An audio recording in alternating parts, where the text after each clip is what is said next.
And welcome, Pitch Warriors, to the New Adult Chat Live. I'm a little tired from the last few nights, but this is going to be a great one because I've been talking to these mentors and they're just so fun. I love this group of people. So I'm Nikki, your host for tonight, but I don't want to take up all your time, so we're going to start off with some introductions. Take it away, Victoria. Hi, I'm Layla Rain. I am co-mentoring with Victoria De La O. We are Team Donut in an homage to our agent, Laura Bradford. I write male-male and male-female romantic suspense and contemporary romance, published with Carina Press, and have some titles coming out with Riptide next year as well. I'll let Victoria go and say a little bit about what we're looking for too. Yeah, I'm Victoria De La O, and I have a new adult series out with S&P Swerve. It's called the Tell Me series, and I'm currently working on a contemporary romance series set in San Francisco. Layla and I like lots of smooches, so we are looking for romance. And up on our blog, you can see sort of a detailed list of the subgenres we want and don't want. Do you want to say more about that? Bring us the suspense, bring us some historical, contempt, and, we're pretty open. Just look at the list. Okay, go Nat.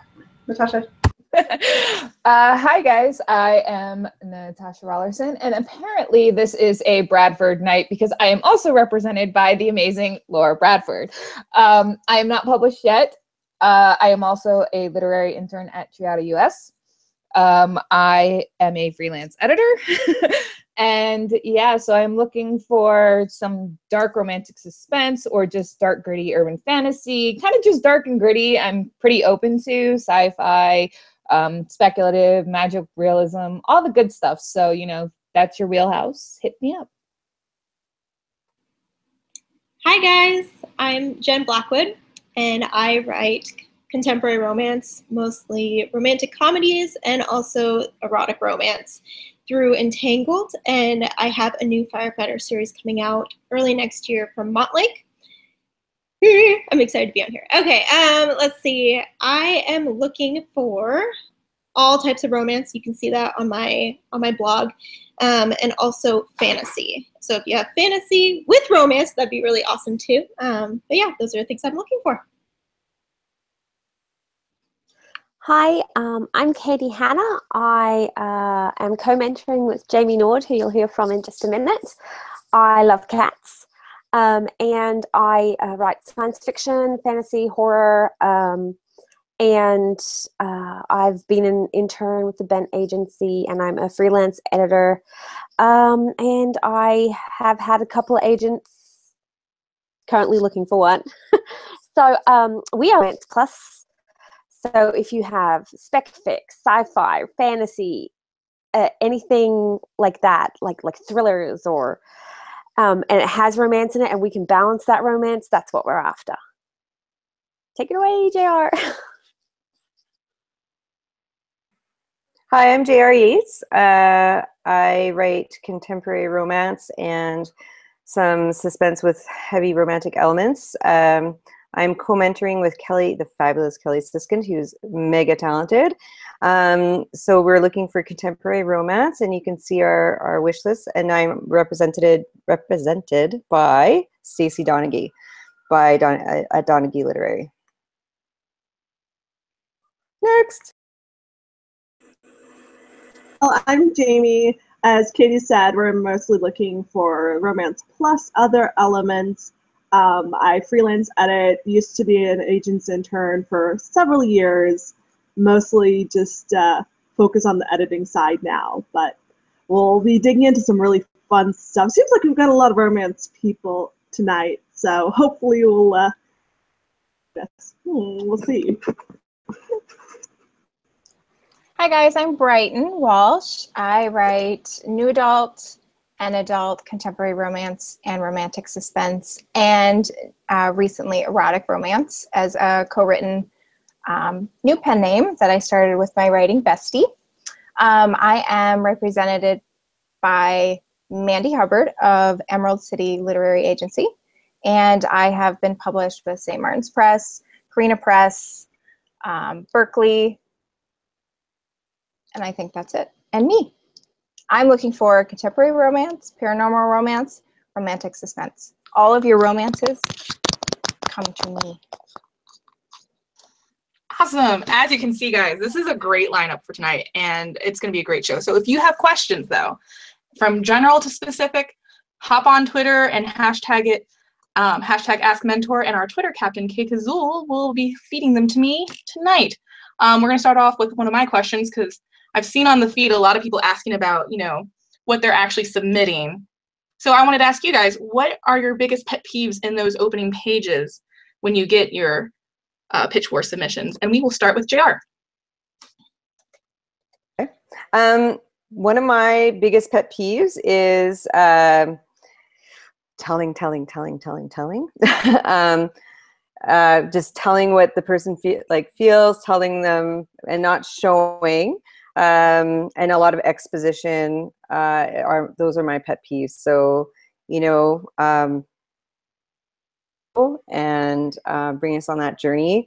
So those kind of writing mistakes are things that kind of make me go, okay, maybe this person needs to work on their craft a little bit more. Anyone else?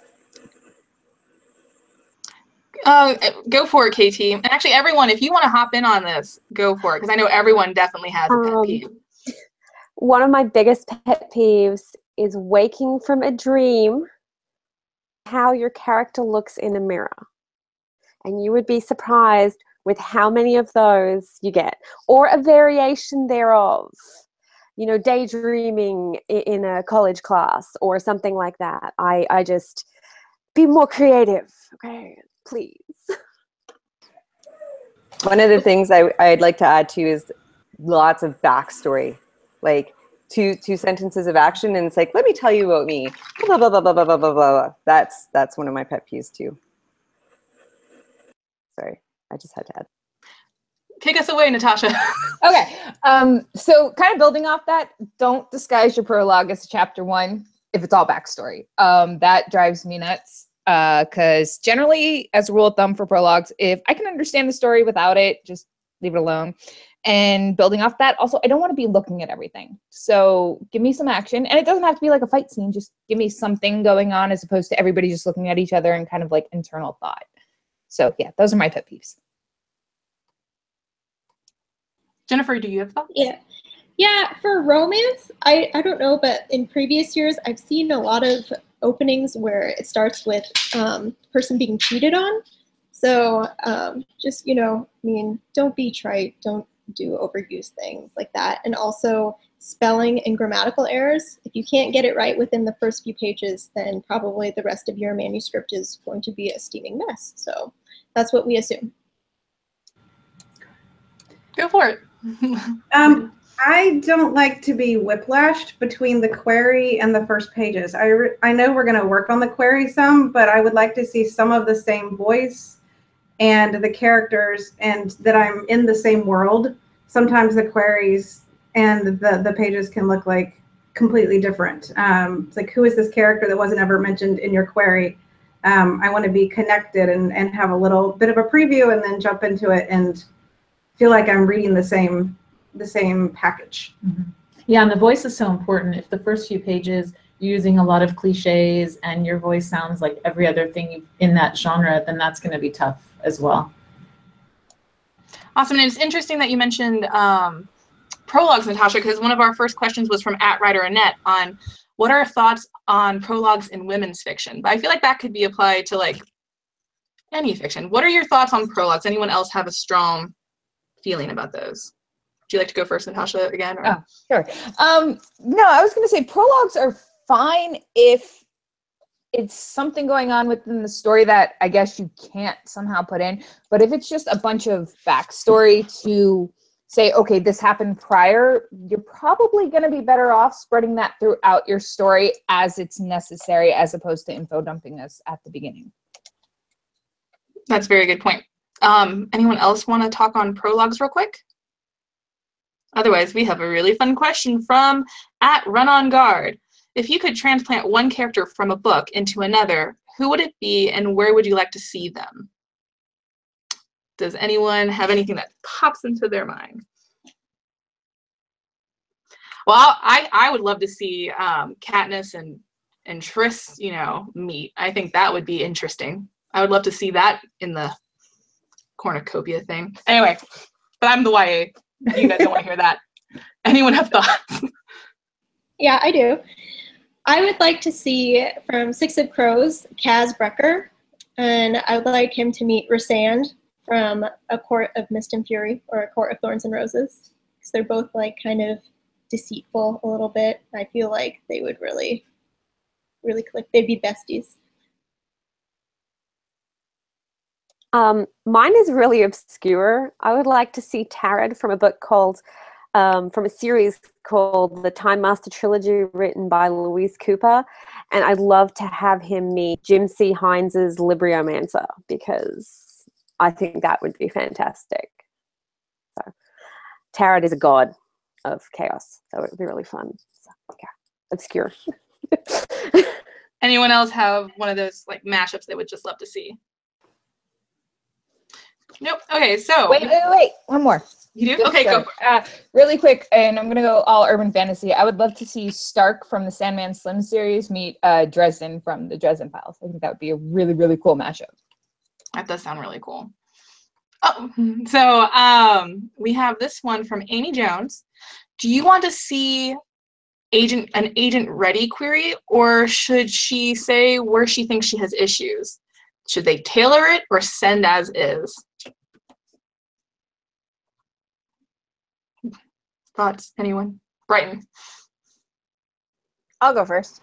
Personally, I'm not looking for an agent ready query. I'm going to read your pages no matter what. So it matters very little to me unless you show me that you don't have a grasp of grammar or the English language at all. Even if it's a synopsis disguised as a query, I will still read your pages, but then we will fix it if I choose you as my mentee. So I would say you want it to be as close to what you would query an agent with, but if it's not perfect, that's okay. Yeah, I want to see your best effort, and then it doesn't have to be perfect, but I want to see your best effort. I don't think I want an explanation of where you think it's going wrong, because if you know where it's going wrong, then you should already be correcting that. And plus that's what we're here for, is to sort of help you figure those areas out. So I think it should be your best effort, basically. I want to jump in quick. Somebody asked me that on Twitter, and I said, why would you stand in front of somebody naked and take a Sharpie to your cellulite? Just don't do it. We can see. That is the best metaphor I have heard, especially when doing we can see what needs to be worked on. So don't point it out. I'm actually, I agree with all that. I kind of look at the query to get a basis of what the story is supposed to be about, and its age group and its word count, and attention to it, because I can fix a query. If your opening pages are a mess, it's not going to matter anyway.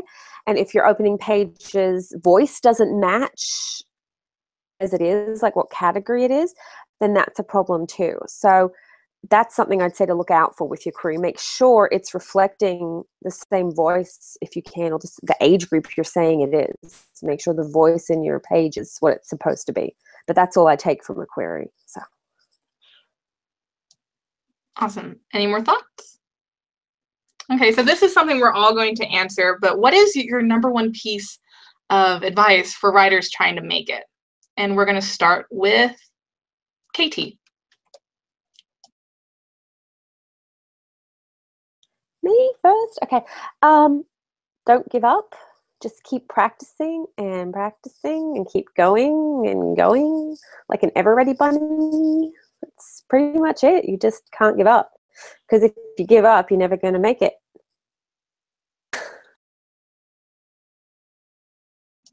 JR, would you like to go next? Yeah, yet she persisted, right? I think Brayden would appreciate that. But yeah, just persistence and persistence and a lot of persistence. But also, you know, you have to be open to learning your craft. And I think that has a lot to do with what Pitch Wars is about that learning curve and continuing to learn, because one of my co-mentees a few years ago had said that somebody had said to her, "You're not a wonderkin." She was like, oh. But yeah, none of us are wonderkins. We work at it, right?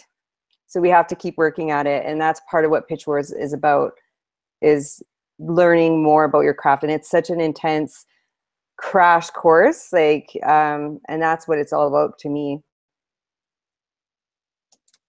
Awesome. Jennifer. Yeah, my biggest thing would be just to keep working on your craft. Get craft books in your genre, outside your genre. Read in your genre, and also read outside of it as well. If you write romance, read fantasy, read science fiction. You can learn something from all genres. Awesome. Lalo, what's up? Roll with the punches and be open for curveballs. Yeah, the manuscript I queried with was a male-female romantic suspense, and my first sale was actually male-male romantic suspense. So, be open. Don't completely have your blinders on. Have multiple irons in the fire, and be prepared to roll. And if something takes a curve, have fun on the new road too. So. Yeah, I think that's great advice. And I think you have to write a lot, because I felt like I learned more writing my first and second and third book than I did in all the classes I had ever taken. You honestly just have to keep writing every day, and while you're trying to sell something, while you're trying, just write something else, basically. Also, I think it's important to find your tribe, because without supportive friends who are in the same place as you are and maybe further along or further back than you are, it's going to be a very, very lonely road.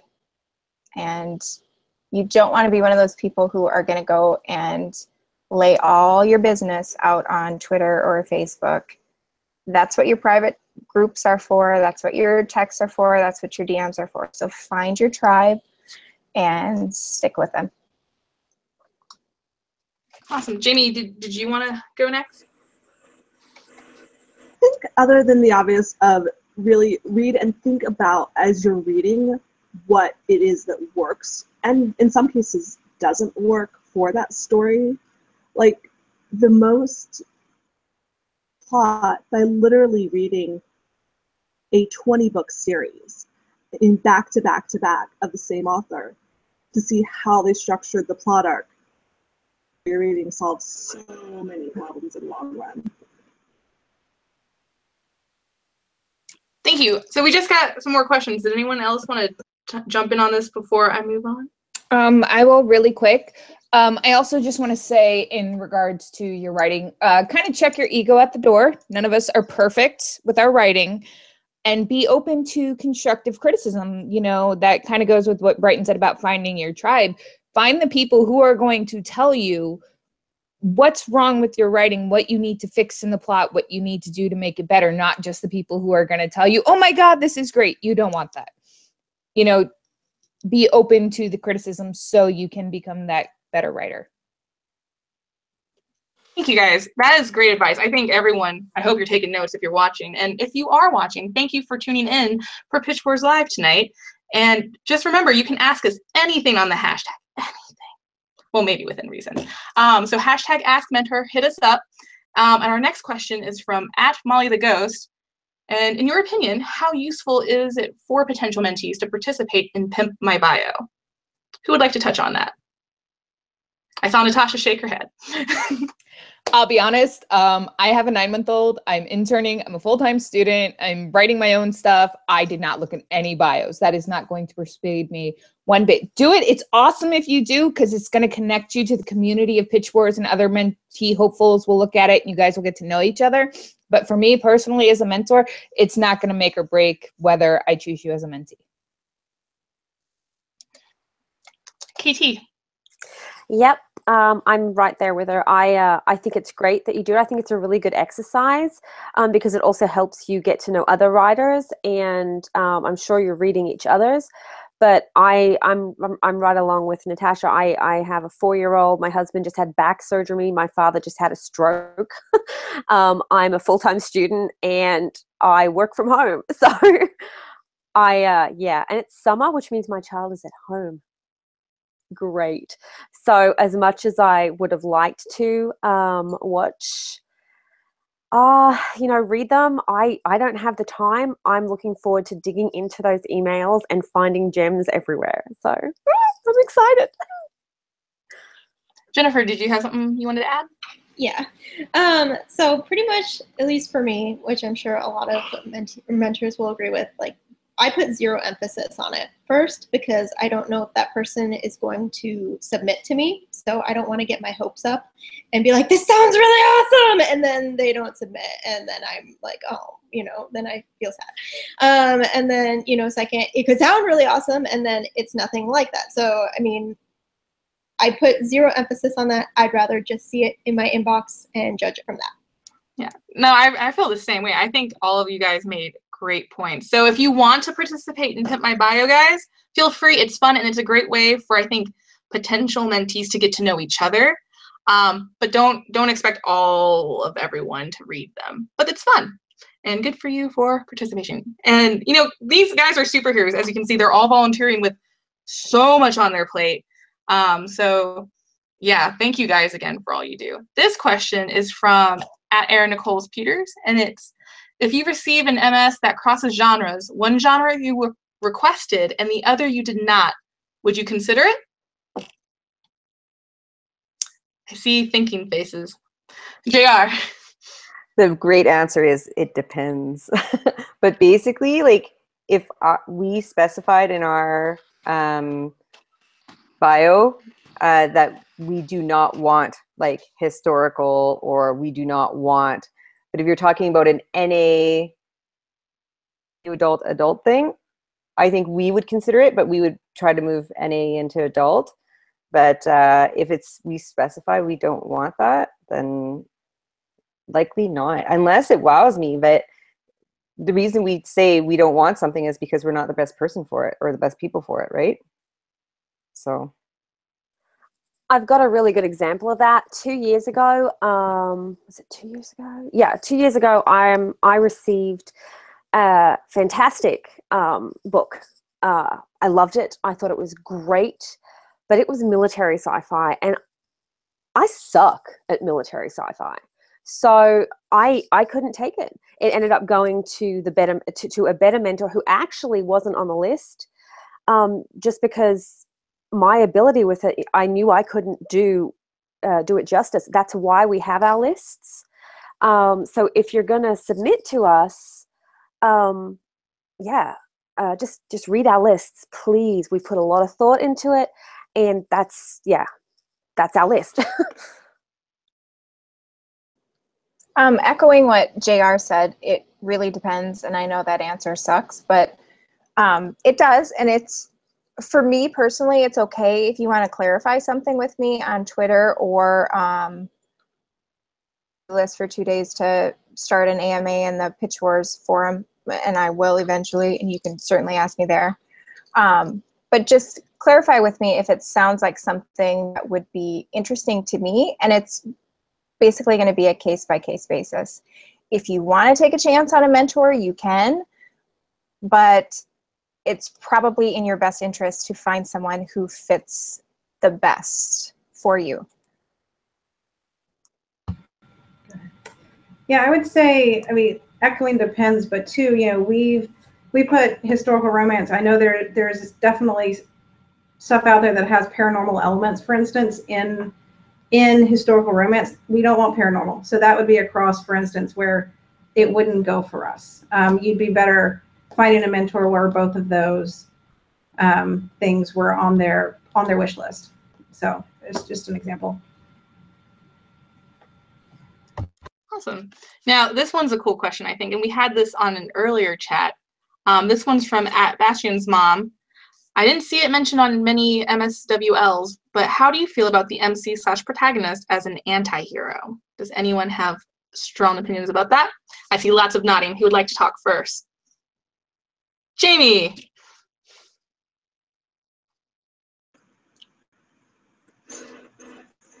I actually really love anti-heroes because if you build them right, you can end up with the most complex characters and totally break out of the trope boxes. So yes, please, and yes, please. Send us all those. And the bad boys, you know, Uh-huh. the reform, that, you know, that we're going to reform what? All of them. All of that. Happy. Yeah. Clearly there will be fights for this because all of us seem to like this. But no, I think Jamie hit the nail on the head with that one. You can have such complex characters with anti-heroes and show that, you know, people are layered and it's not just all good and it's not just all bad. And anti-heroes are just amazing. I love them. Like, I mean, if you can see on your screens, there's lots of dancing in the little squares. Everyone is like, ah!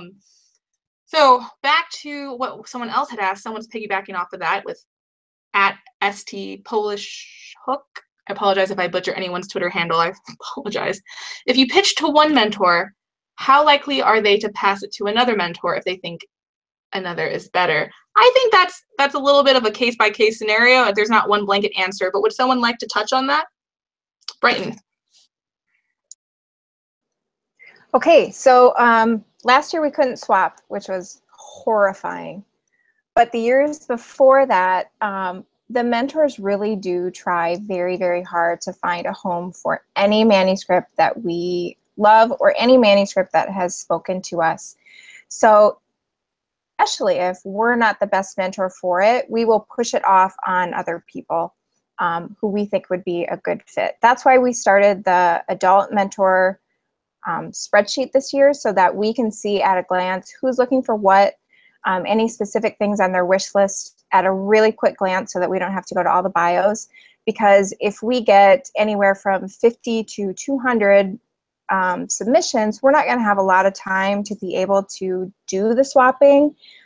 So that will definitely be, I would say, low on the totem pole, but we will try. I will try. I shouldn't speak for everybody else. I will try if I find something that really speaks to me, but I would not be a good fit for, to send it to somebody else. Awesome. Anyone else want to touch on that? Thank you for, that was good. This one, yeah, go for it, Jamie. Oh, sorry. I think we have to really adore something to want to sit there and promote it to somebody else. But we also, at least in years where we did that before, it was really about talking about the manuscript to each other. And it was a more, hey, this is amazing. Doing the people who've got this one want this one.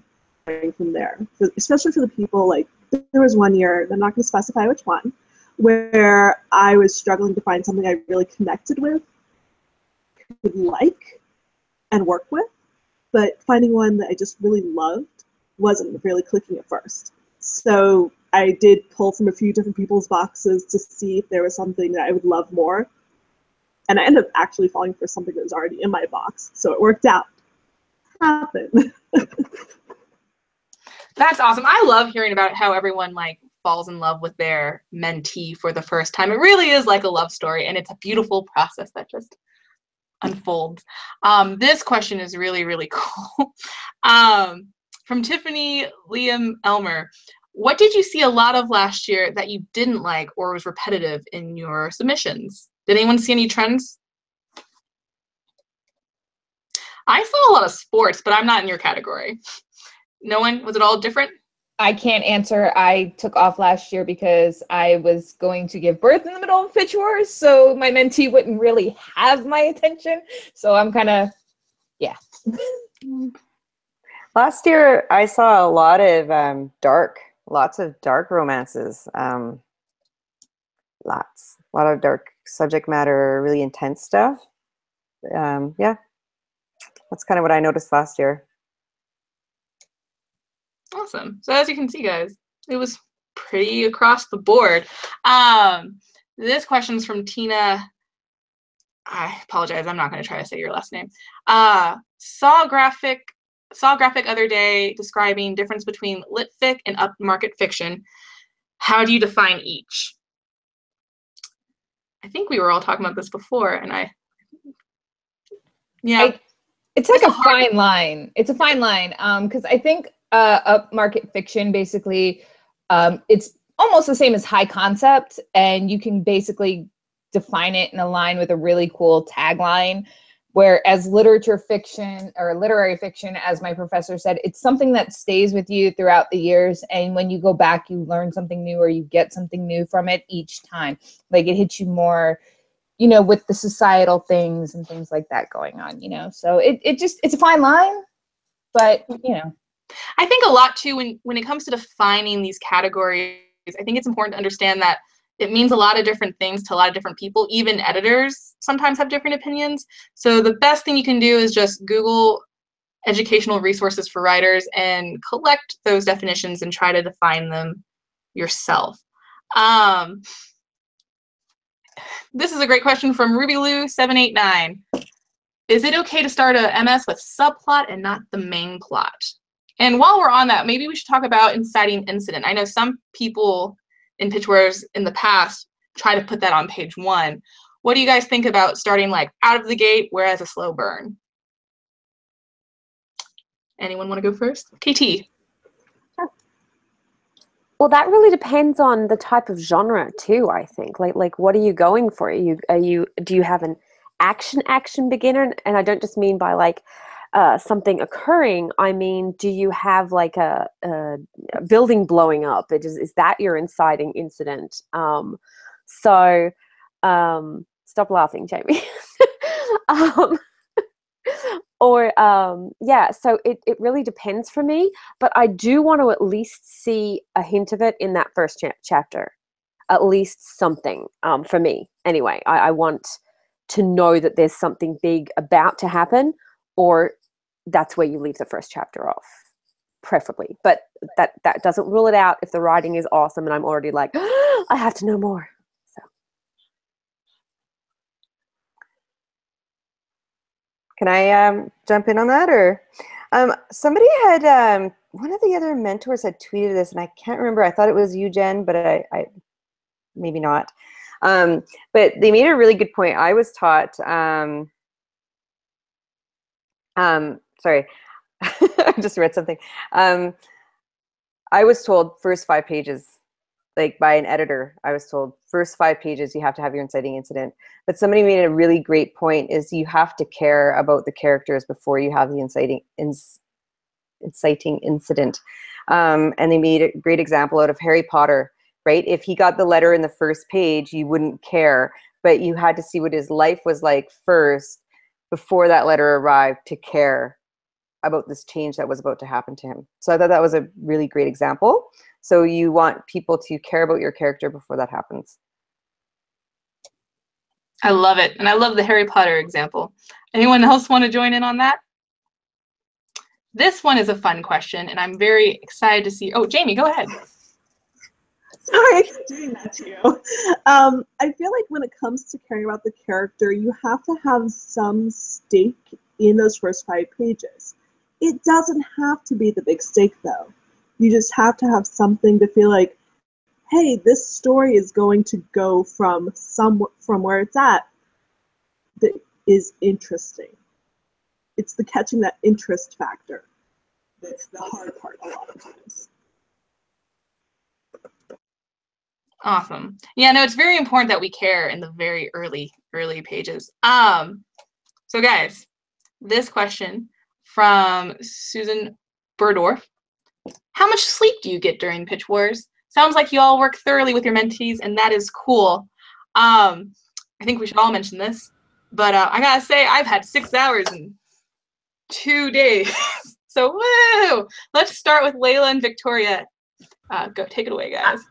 I didn't think writers did sleep. I don't know what this sleep is that you speak of. Yeah, pitch wars or no pitch wars, I don't get a ton of sleep. I got a lot more sleep before I started writing. Let's be honest. Coffee is our friend. Yeah, I don't know what the sleep thing is either. As mentioned, I have a 9-month-old and he's teething. Like, he's 9 months old with 8 teeth. And then there's the writing thing and the internship thing and the school thing. And what sleep? No, coffee. Coffee is life. Yeah, I'll just say that, I'll echo what they've said that, yeah, we don't get a lot of sleep. We're working on our own stuff and we're working to help you guys. So, yeah, coffee is our friend. With enough coffee, anything is possible. So, yeah, I'm right there with him. Sleep. What sleep? That's pretty much for about 2 months. That'll be us all. We'll just be like zombies, reading, and that's pretty much it. Yeah, for me, I'm not getting much sleep during Pitch Wars, less than usual, because I have 3 kids and my husband's not around very much in the summer. So the only time I have to read is like from 11 p.m. or 10 p.m. to whatever. So yeah, espresso is my friend. Couple shots here, couple shots there. It's all good. I'm actually going to be the dissenting voice because my day job is on the phones and I have to put up with a lot of people telling me way too much about their personal lives there. I have to get sleep or I have them. So I do usually get about 7 hours of sleep. Do a whole lot of other like internet, TV, and I mostly cook ahead of time and put things in the freezer for during Pitch Wars, so I don't have to stop to cook.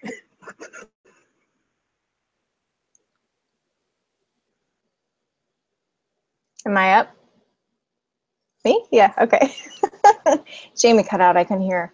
I also tend to get sleep during Pitch Wars because I'm not the one doing all the work. You guys are.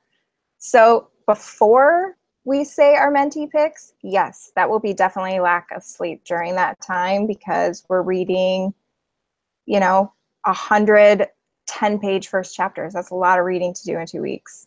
And then we have fulls on top of it, et cetera, et cetera. So there won't be much sleep there. But after the mentee picks are chosen and my mentees get their homework, I slide right back into my 6 hours every night and I'm good.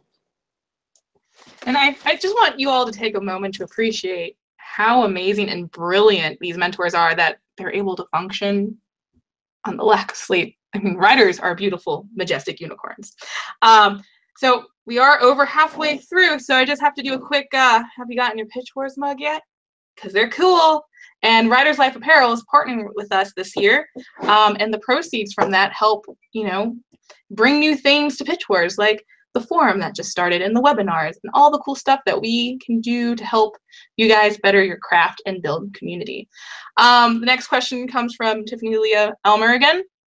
And I love it. I love it so much. Speaking of Harry Potter, since we talked about him earlier, what Hogwarts house do you belong to? I don't know. Is it safe to assume everyone knows or has one? KT, let's start you off. What's your house? Ravenclaw. I'm a Ravenclaw, or at least that's what most of the tests say. It's usually Ravenclaw and then further down Slytherin, but Ravenclaw. So. Was it you who tweeted that there was someone did a poll on what mentors were, and it was predominantly no? I saw it on Twitter. It was predominantly Ravenclaw. I'm a Hufflepuff, but admittedly, I have not read all the Harry Potters. But anyway, well, okay. In my defense, I was one of those children banned from it, and I'm like recovering from my childhood. That's understandable. I'm working on it, guys. I'm rehabilitated. JR, what's your house?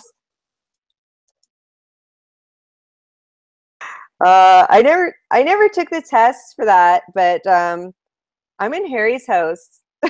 Potter or otherwise, I guess. Yeah, wherever he is, that's where I am. Is he Hufflepuff or is he Ravenclaw? It's been a while since I read like those books have been out for 20 years. Gryffindor, yes. Gryffindor, yes. Jennifer, what's your house? Ravenclaw, all the way. What about you, Jamie? Jamie? There we go. Sorry, switch all the issues. I actually have to redo the test because I took it just for whims before I'd even read the books or seen the movies. So I think I came up Ravenclaw, but I could be wrong. finished reading all the books, I like the movies better. The ones. What about you, I'm Brian? Yeah. I'm Ravenclaw too, but I too have not read all the books, Nikki. You are not alone. That means so much to me because I really feel like I missed out a significant chunk of my childhood. Sisters in solidarity. I got your back. Thanks. I just got officially sorted by the Sorting Hat on the Warner Brothers studio tour, and they said I was Hufflepuff, so I'm going to take that to be accurate. Yes. Yeah, and I got the Ravenclaw. Nice. So I have read all the Harry Potter books, but I have no idea what house I am. So I'm just going to hop over to Game of Thrones and be House of Stark because it also crosses over with Sandman Slim. So there's 2 Starks there. I'm House of Stark. That's another thing I need to catch up on. I'm such a I need to catch up on all the cool stuff. So what about you guys who are watching? Tweet us. Let us know what your house is. We would love to know. Our next question comes from Danielle Haas. Mentors, is the new adult genre as popular as YA, and are they marketed the same? Is one easier to market over the other? Jennifer. No, they're not the same. It's a totally different market. New adult is more nowadays geared towards self-publishing. Traditional houses are not really actively acquiring this, at least for print deals, but smaller digital publishers are. So it just depends on, what you're looking for. YA is mostly typically, traditional house print deals. So I think I covered it. I don't know if I answered the whole question. Yes. No, I think that was very thorough. Anyone else having a strong opinion they'd like to share? Natasha. Honestly, with the way new adult is in the market, if you can either make it YA or adult, I would go that way. Because especially if you're not doing contemporary romance. If it's anything outside of contemporary romance, go YA or adult. Awesome. This next question comes from Lindsay L. Hess. What do you wish you knew about publishing when you started out? And I think this is a really cool question. I would love to hear all your answers. So let's start with Victoria and Layla. Repeat that question one more time.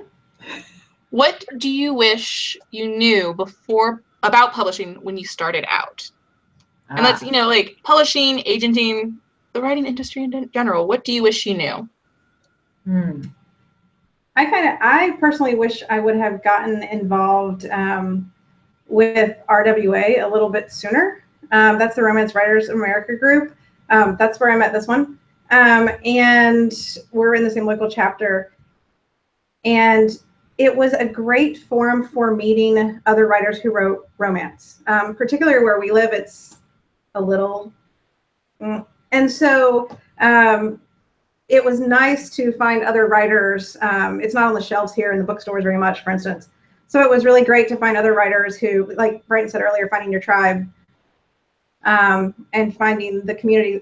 It was great. I had an online community, but also to find people here and then the organization as a whole, as well as being supportive of the genre.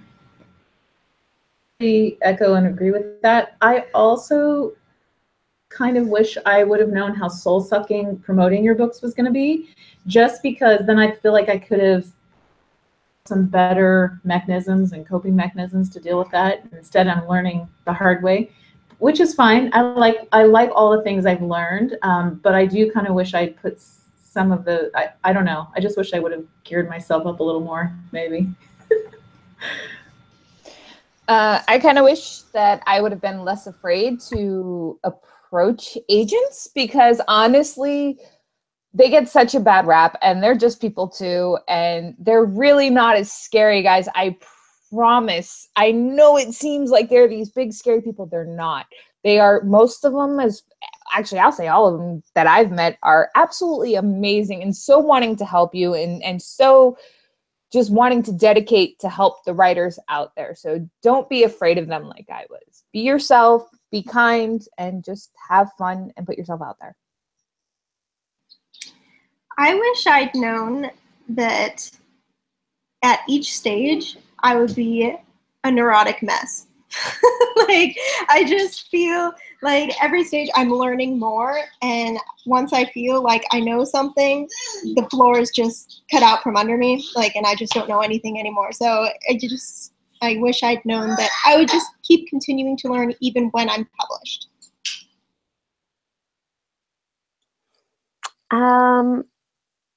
I wish I'd known what a long path it is, and that you don't have to jump at the first offering agent you get. It's awesome when you get full requests, you know, when you get to that stage, when you finally made it to that stage and you get a full request or a couple of full requests, and then you get an offer. You do not have, if you have any doubts about that agent after your talk, if you've talked to other clients about them and you have any doubts about that agent, you do not have to take that agent, because a bad agent is worse than no agent at all. That's what I wish that I had known beforehand. Yes. JR, would you like to go next? So the question was what I wish I knew. I'm almost glad I didn't know the things that I know because I don't know if I would have gotten to the point that I am at right now.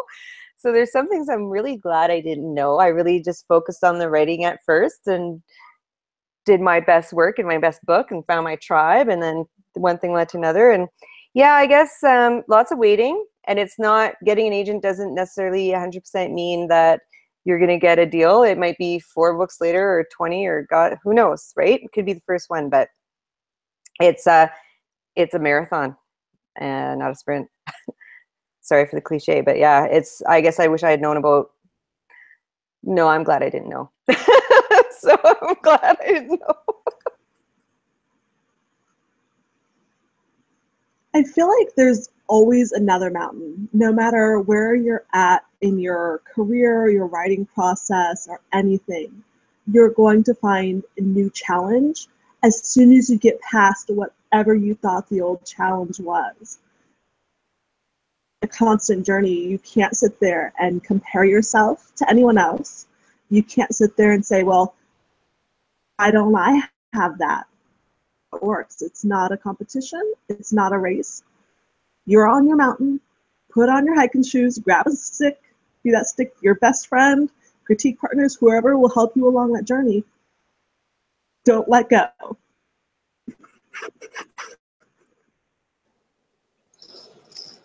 Okay, so I have 2 things. One, I wish I'd known how much time everything takes. It is nothing but hurry up and wait. You have to hurry up for your agent. You have to hurry up for your editor, your copy editor, your line editor. Then you have to hurry up for your cover art. You have to hurry up for promo.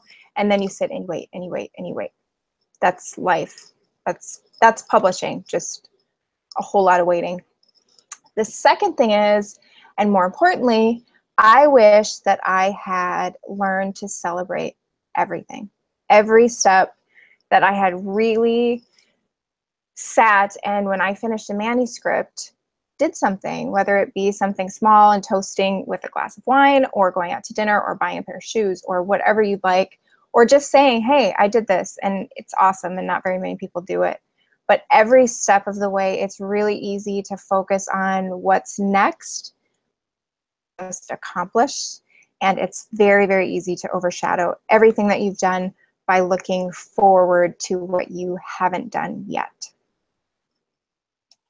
I mean, it's so, so true. And I think that's also why Pitch Wars, the community, you know, contest aside, the community is so, so important, because, you know, writers need other writers. We need each other to hone our craft and to support it when it's hard and to celebrate when it's good. And writing gets that bad rap of being like a lonely occupation, which makes sense because you're writing by yourself, but you don't have to be alone. And that's what's so great about Pitch Wars, is that you can connect with the people here. And I hope that's what you're doing, potential mentees. Regardless if you get in, make friends during this process. It's a whole lot of fun. We did get another question from Can I just add something? Yes, go for it, Katie. I would love for you to. In 2004, when I lived in Germany and was writing and started really, really trying to write, I joined a writers forum, and that's where I met Jamie. Jamie and I have been critique partners for 13 years. I've never met her. I'm horrible. But we have been critique partners for 13 years, and I would not change that friendship for anything. So I just wanted to add that.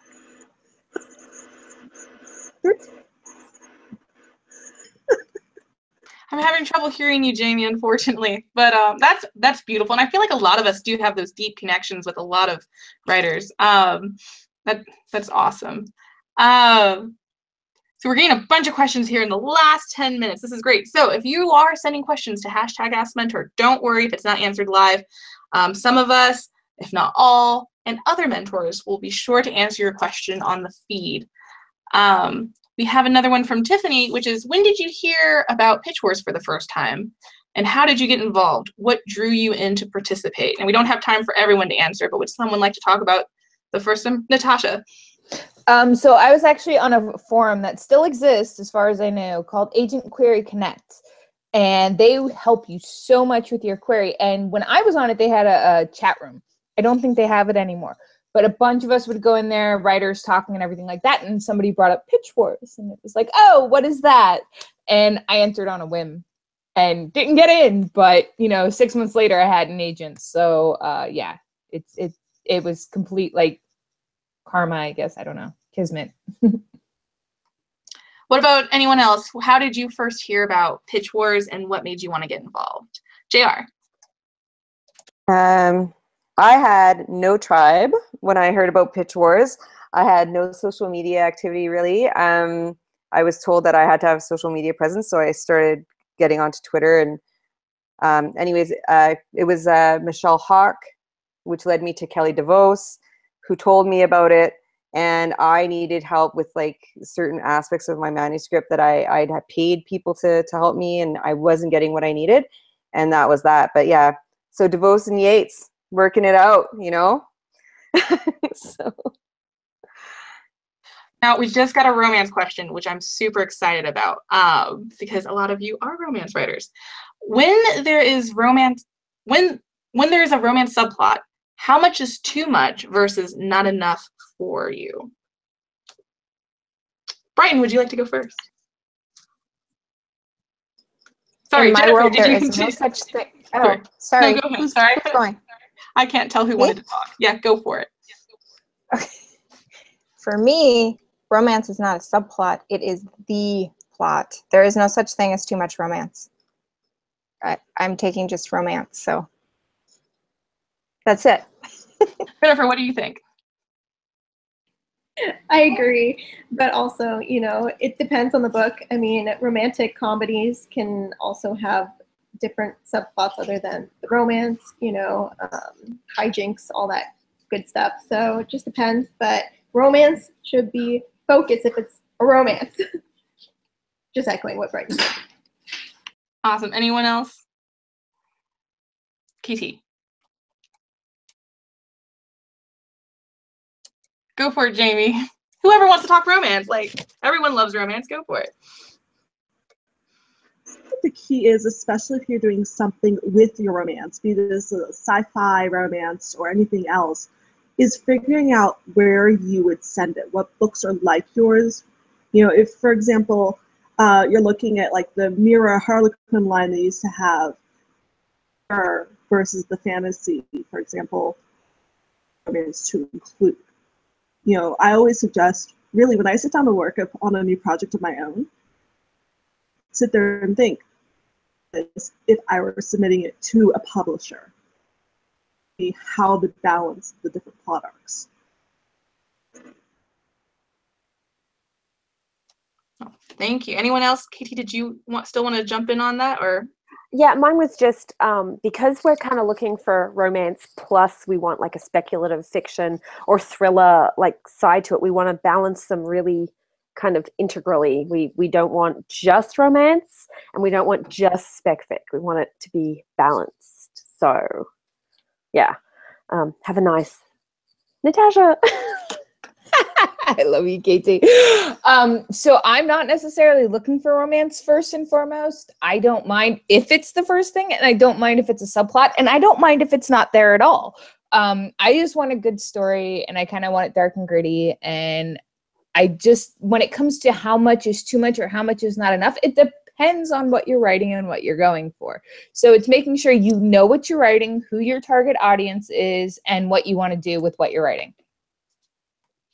And this is also why it's super important, remember guys, to read the blog hop, because a lot of people get really specific. And so if you want to know who really wants the romance or doesn't want it all, go read those details. And you should honestly visit their blogs anyway, because they're awesome. Get to know the Pitch Wars mentors.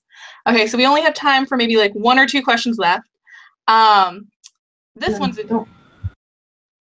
would you guys like to answer the romance question? Actually, I want to jump off something. I'm looking at the questions, and it's sort of back to something we talked about earlier, which is NA. I've been seeing a lot of back and forth about NA, and we are definitely advocates of NA. I read it myself. So, and my male contempt that's coming out, the characters are generally in that range, and it is still being pretty heavily acquired in the male, the female romance markets. So if we're advocates of it still. So if you've got it, we're happy to consider it, because those voices, particularly the voices in the communities, need to be heard. Most definitely. Okay, so I think this might be our last question. It's from Rachel B. How immature is an adult character allowed to be before the book is no longer considered adult fiction? Anyone in particular want to? I have no idea the answer to this. I write young stuff. Natasha. I think if it's like an early aged person, like maybe 18 to 20, you might be able to kind of age them down or make it seem like it's YA. If it's somebody who's 30, who's super immature, there better be like a really kind of good reason for this. Again, it depends on the plot and what you're trying to do and the target audience, but I'm not ever going to consider somebody who's 30, no matter how immature they are, as a young adult. That would be a funny young adult. I don't think they'd be allowed to exist. Anyone else want to jump in on their thoughts on immature adult characters? There's immature and there's childlike. So are they immature in that they pull stupid, they're like 40 and they pull stupid pranks and they still like to go out? I mean, some people at 40 like to go out clubbing, but you know what I mean? Like they like to go out and, throw cans, toilet paper houses.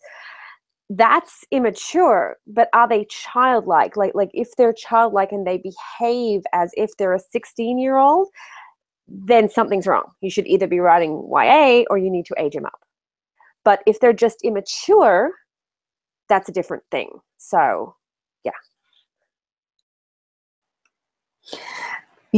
I agree totally with what KT was saying. And it has to reflect who they are. And if the reader can't relate to them, like if I'm a 30-year-old, which would be good, and I can't relate to another 30-year-old because they sound immature and I want to smack them, then I don't want to read about them.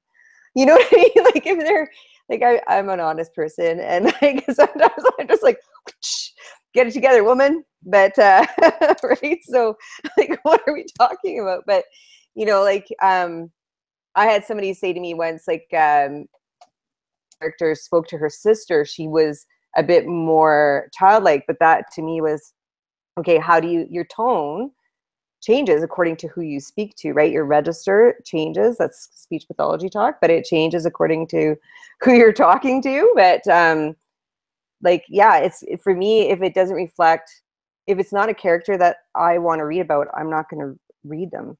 And so it should reflect who they are. Who is this person? Their voice should 100% reflect who they are, and they should be relatable in some way. Relatability. You're going to spend a lot of time with this person. You need to have a reason to want to. It also has to tie into the character's arc, though. If they're just immature for the sake of being obnoxious, then that's a problem, versus if their story, this immature, maybe selfish or self-centered kind of person, to growing out of that, then that's a fabulous character arc.